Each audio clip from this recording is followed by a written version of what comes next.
Right now, the Flying Lark and Grants Pass Downs are in limbo as they wait for a decision from the Oregon Gaming Commission on whether or not the Lark can put in historic racing machines. Thanks for joining us on Newswatch 12 at 4. I'm Brian Morton. Newswatch 12's Alicia Rubin was at the Flying Lark today to get a better understanding of what's happening and the impact that decision could have when the commission makes its decision. The final touches are going in right now to the Flying Lark. As you can see behind me, crews are working every day to make sure this place is ready to open by March 1st. But if the commission does not give the approval, that opening date can't happen. Today, I spoke with one of the tribes who has signed a letter that is pushing pause on this entire operation moving forward. The letter, signed by a total of 6 Oregon tribes, is asking for a pause on any new expansions or approvals of new gaming from the state until a thorough study is completed and recommendations made to the legislature. The tribes state that gaming technology has changed, and the current Oregon laws regarding historical racing machines are no longer reflecting or considering those changes. The tribes claim the machines are essentially slot machines, which according to Oregon law are only allowed in casinos. Originally, the Oregon Gambling Commission was scheduled to make a decision on the historic racing machines proposed to go into the Flying Lark back in October, but that decision has now been delayed twice, something that was not at all expected from those at the Flying Lark and Grants Pass Downs.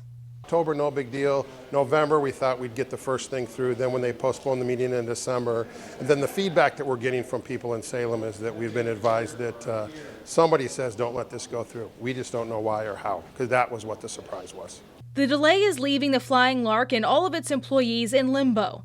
Travis Boersma, the founder of Flying Lark and renovator of Grants Pass Downs, says he can afford to pay employees through the end of February.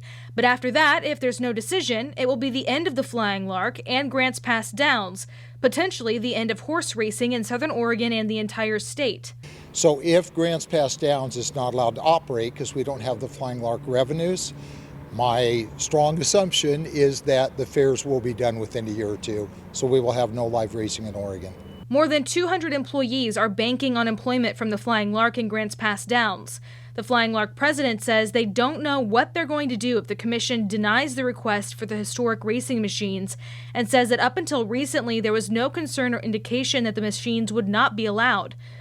These machines were allowed in the Portland racetrack, and according to Oregon law, they do not go against gambling statutes designed to protect casinos ran by Native American tribes in the state. We reached out to the Oregon Gambling Commission to get an idea of when they might have a decision for the Flying Lark.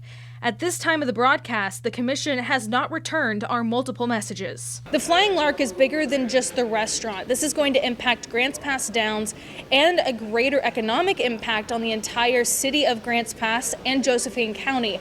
Coming up tonight at 5, I'm going to walk through that economic process, how different aspects are going to be impacted, and we'll take a look at the employees that are facing a future of unemployment.